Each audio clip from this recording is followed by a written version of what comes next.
Salam sejahtera, nama saya Nur Sushan, CW23092481. Hari ini saya akan sambungkan pembentangan saya untuk bab 4 dan bab 5 bagi tajuk pelaksanaan pengajaran tata bahasa secara kontekstual terhadap penguasaan ayat gramatis pelajar tingkatan 2. Seterusnya kita akan masuk kepada bab 4, iaitu dapatan dan perbincangan. Bab ini membentangkan dapatan kajian berdasarkan maklum balas responden melalui borang soal selidik. Analisis yang digunakan adalah secara deskriptif bagi menghuraikan latar belakang responden serta persepsi terhadap pengajaran tata bahasa secara kontekstual. Dapatan juga disusun mengikut persoalan kajian. Bagi analisis deskriptif, yang pertama, maklumat sosiodemografi. Jantina bagi responden untuk guru ialah dapatan kajian menunjukkan bahawa 100% responden dalam kalangan guru ialah lelaki. Lepas tu jantina untuk seterusnya ialah jantina responden pelajar menunjukkan bahawa 100% responden dalam kalangan pelajar adalah perempuan. Pendekatan pengajaran tata bahasa seterusnya ialah pendekatan pengajaran tata bahasa. Pendekatan yang digunakan oleh guru ialah guru menggunakan pendekatan berasaskan teks dalam pengajaran tata bahasa. Murid didedahkan kepada pelbagai bahan seperti petikan cerita, dialog, artikel dan karangan. Melalui bahan tersebut, murid dibimbing untuk mengenal pasti struktur ayat, penggunaan imbuhan serta unsur tata bahasa secara semula jadi dalam konteks sebenar. Yang kedua, sebab pemilihan pendekatan kontekstual. Pendekatan kontekstual dipilih kerana lebih bermakna, praktikal dan berkesan dalam membantu murid menguasai bahasa dalam situasi sebenar, bukan sekadar memahami peraturan secara tak asing. Seterusnya ialah analisis berdasarkan persoalan kajian. Yang pertama ini untuk guru. Bagaimanakah pendekatan kontekstual membantu. Seterusnya ialah analisis berdasarkan persoalan kajian.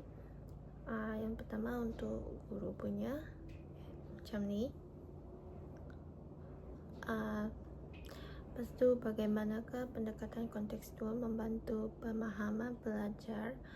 Pendekatan guru mengatakan bahawa pendekatan ini membantu pelajar memahami struktur ayat dan menggunakan tata bahasa dengan lebih jelas kerana ia dikaitkan dengan situasi sebenar. Pelajar juga dapat melihat fungsi setiap unsur bahasa dalam ayat, contohnya penggunaan imbuhan seperti kan dan ai. Seterusnya adalah dalam perubahan terhadap penguasaan gramatis, guru mendapati pelajar menunjukkan peningkatan dalam membina ayat yang lebih tepat dan tersusun. Mereka juga dapat memahami struktur ayat seperti subjek, predikat dan objek serta menggunakan imbuhan seperti me, ber dan ter dengan lebih betul. Ketiga ialah apakah cabaran dalam pelaksanaan pendekatan. Cabaran utama yang cikgu hadapi ialah kekangan masa. Aktiviti seperti analisis teks, lakonan perbincangan, kumpulan dan penulisan kreatif memerlukan masa yang lebih panjang berbanding kaedah tradisional. Soalan 4 untuk guru. Soalan 4 untuk cikgu ialah reaksi dan pelibatan pelajar. Pelajar menunjukkan minat yang tinggi dan lebih fokus dalam pembelajaran kerana aktiviti berkait dengan pengalaman dan situasi kehidupan sebenar. Seterusnya ialah yang kelima, aktiviti yang paling berkesan. Aktiviti analisis teks dan pengekstrakan ayat dikenal pasti sebagai aktiviti yang paling berkesan dalam membantu pelajar memahami pemahaman ayat gramatis. Seterusnya ialah pengalaman pelajar terhadap pembelajaran konteks. Pelajar mendapati pembelajaran lebih bermakna, mudah dipahami, dan relevan dengan kehidupan seharian. Seterusnya ialah perbandingan dengan kaedah tradisional. Pendekatan kontekstual didapati lebih berkesan dari segi kefahaman, pelibatan, dan keupayaan pelajar mengaplikasikan bahasa dalam situasi sebenar. Seterusnya ialah keyakinan pelajar dalam penggunaan bahasa Melayu. Pelajar menjadi lebih yakin dan menggunakan bahasa Melayu dalam penulisan dan pertuturan kerana mereka memahami cara penggunaan bahasa dalam konteks sebenar. Seterusnya ialah perbincangan. Dapatan kajian menunjukkan bahawa pendekatan kontekstual dalam pengajaran tata bahasa memberi kesan positif terhadap pemahaman pelajar. Pelajar bukan sahaja memahami peraturan bahasa, malah dapat mengaplikasinya dalam situasi sebenar.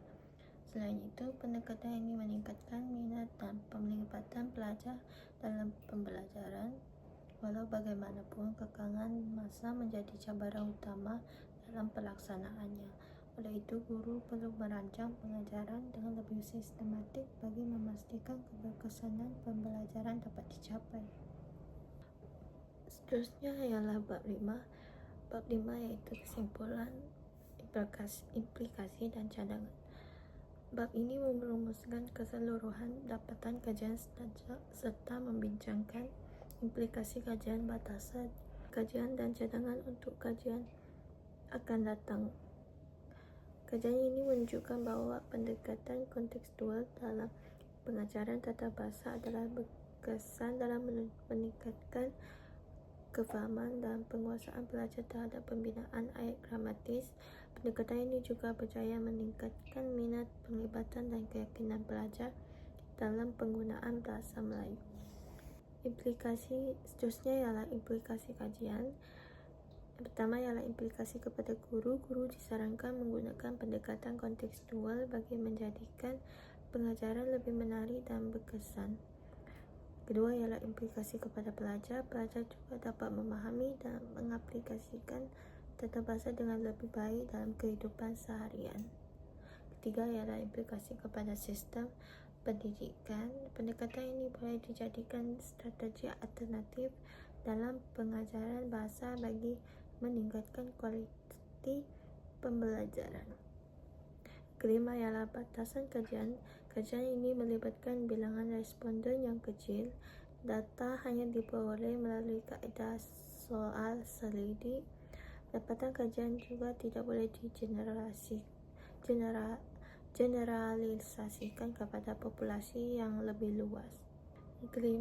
Seterusnya ialah cadangan kajian akan datang. Kajian lanjutan disarankan melibatkan lebih ramai responden, menggunakan kaedah kajian campuran seperti tembual dan pemerhatian, mengkaji keberkesanan pendekatan kontekstual dalam kemahiran bahasa lain seperti membaca dan menulis. Yang terakhir ialah dan juga menginteraksikan penggunaan teknologi digital dalam pengajaran kontekstual. Sekian dari saya. Terima kasih.